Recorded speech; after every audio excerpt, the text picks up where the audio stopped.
बिहार में विभिन्न प्रकार के जो अत्याचार हो रहे हैं, विभिन्न तरीके के कानूनों की आड़ में, शराबबंदी कानून की आड़ में जिस तरीके से हत्याओं की एक नई श्रृंखला शुरू की गई, जहरीली शराब परोस जिस तरीके से बिहारियों को हत्या की मौत के घाट उतार दिया था, भाई ये भी हत्या की श्रेणी में ही आता। अगर आप किसी को खाने में जहर देकर मारते हैं तो इसको भी हत्या की श्रेणी में ही लिया जाए। एक अराजक परिस्थिति बिहार में उत्पन्न हो गई। हम लोग पुनः केंद्र सरकार से मांग करते हैं इस प्रस्ताव के माध्यम से कि केंद्र सरकार स्वतः संज्ञान है कि बिहार में जो ये अराजक परिस्थिति उत्पन्न होती है, शराबबंदी कानून की धज्जियां उड़ने को लेकर हो या हत्या को लेकर हो या बढ़ते अपराध को लेकर हो, जरूरत है कि भैया बिहार में अब राष्ट्रपति शासन लागू कर देना चाहिए। बिहार हमारे मुख्यमंत्री नीतीश कुमार जी से अब संभलने वाला नहीं। उन्होंने खुद अपराध को इतना संरक्षण देते, अपराध को इतना बढ़ावा उन्होंने दे दिया है, क्या वो खुद भी चाहे तो वो अपराध को नियंत्रित नहीं कर पाए। और ऐसे में जब मेरे मुख्यमंत्री का पूरा ध्यान केंद्रित सिर्फ अपनी कुर्सी को बचाने को लेकर, आज की तारीख में उनकी चिंता बिहार के किसान मजदूर या कोई आम बिहारी नहीं, उनकी चिंता अपने गठबंधन, अपने नेता, अपने दल के लोग करते हैं। जहां एक के बाद एक उन्हीं की पार्टी के कई नेता उन्हें छोड़कर जा रहे, तो वही मुख्यमंत्री कैसे इस विपरीत परिस्थिति में भी मुख्यमंत्री बने रहे, किसका आशीर्वाद है, किसकी कृपा है, उनका पूरा ध्यान इस ओर केंद्रित। ऐसे में आज की तारीख में बिहार या बिहारियों की सुध लेने वाला कोई नहीं। ऐसे में मैं पुनः केंद्र सरकार और केंद्रीय गृह मंत्री से आग्रह करूं कि बिहार की वास्तुस्थिति का संज्ञान लें और बिहार में जल्द से जल्द राष्ट्रपति शासन लागू किया जाए। ये सिफारिश मैं माननीय राज्यपाल से भी करता हूं कि बिहारियों को सुरक्षा का भाव देना आज की तारीख में जरूरी है। ऐसे में राष्ट्रपति शासन लागू करने की सिफारिश माननीय राज्यपाल ने वैसे भी बिहार सरकार ने अब कुछ दिनों के मेहमान रह गए। ये बात जिस तरीके से गठबंधन में एक के बाद एक विरोधाभास देखने को मिलता है, वर्चस्व की लड़ाई वहां पर आ गई है। मुख्यमंत्री कितने दिन तक मुख्यमंत्री रहेंगे, उनकी जगह कौन से दल के नेता आके मुख्यमंत्री बनेंगे, ये आपस की खींचातान, ये स्वतः ये कारण बनेगा इस सरकार के गिरने पर तब तक बिहारियों में सुरक्षा का भाव है। इसके लिए राष्ट्रीय परिषद की इस बैठक के माध्यम से पुनः हम लोग केंद्र सरकार से आग्रह करें कि बिहार की गिरती कानून व्यवस्था स्वतः संज्ञान लेते हुए वहाँ पर राष्ट्रपति शासन लागू किया जाए।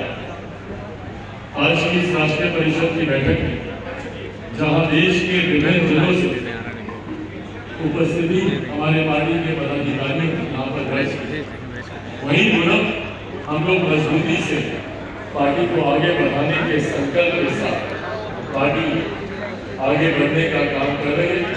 आने वाले दिनों में विभिन्न और राज्यों में भी चुनाव होने जा रहे हैं, उसको लेकर भी इस राष्ट्रीय परिषद की बैठक में चर्चा की गई है।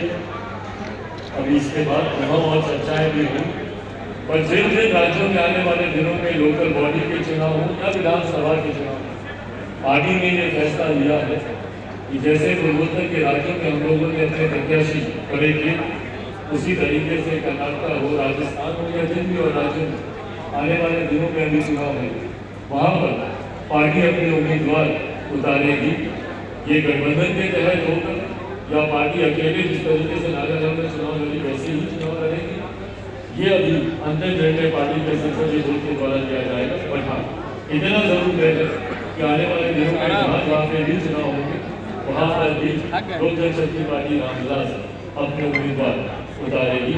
अब इसके अलावा अगर आप लोग चिराग जी, जिस तरीके से सीबीआई और ईडी की रेड पड़ी बिहार में कई नेताओं पे, इसके बाद आरजेडी की तरफ से मांग की गई कि मुख्यमंत्री जो है वो इस तरह का कानून बनाएं जैसे पश्चिम बंगाल में है कि सरकार इजाज़त ले पहले और फिर डाले।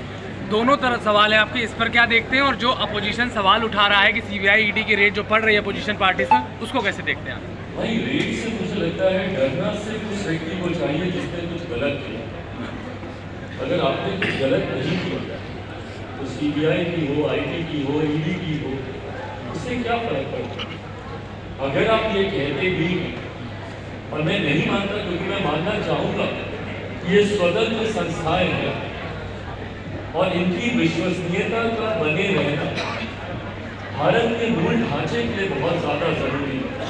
तो मैं चाहूँगा कि स्वतंत्र रूप से ये एजेंसी काम कर रही है, पर अगर विपक्ष आरोप लगाता भी है तो भाई ये कोई नया आरोप नहीं है, यह आरोप पहले भी लगता था। आज जो लोग विपक्ष में हैं वो लोग ही जब सत्ता में थे उनके ऊपर भी आरोप लगे। सीबीआई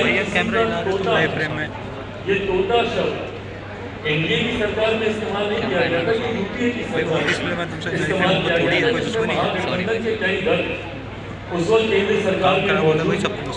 तो जो लोग ये बोलते हैं वो कहीं ना कहीं अपने आप को कमजोर दिखाते हैं जब वो ये बोलते हैं कानून बना देना चाहिए, जैसे बंगाल में किया गया।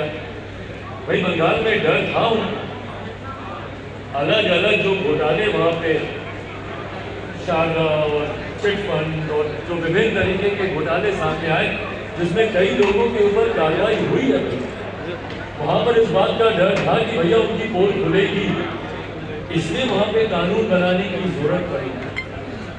अगर ऐसा डर है तो भैया कहीं ना कहीं आप अपनी कमजोरी दिखा रहे हैं। अगर आप सही हैं तो भैया खुल के जाइए, कानून का सामना कीजिए, और जो निर्दोष है उसको कोई फंसा नहीं सकता। तो आप जिस दिन निर्दोष साबित हो जाएंगे वो आपकी और मजबूती दिखेगी। पर अगर कानून का कोई हाथ लेने का प्रयास करता है तो कहीं ना कहीं आप अपनी कमजोरी दिखाएंगे। चिराग जी, जिस तरीके से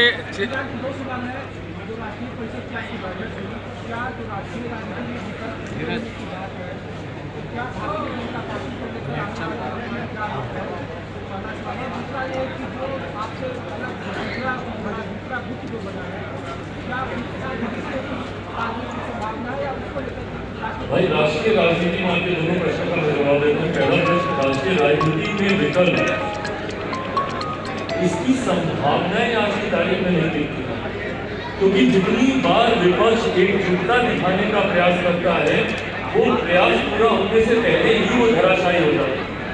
हम लोगों ने अनेकों ऐसी तस्वीरें देखी हैं जहाँ पे एक मंच पे तमाम विपक्षी दल एक दूसरे के साथ हाथ में हाथ पकड़कर फोटो खिंचाने का प्रयास करते हैं, वो सिर्फ एक फोटो ऑप ही बन के रह जाते हैं।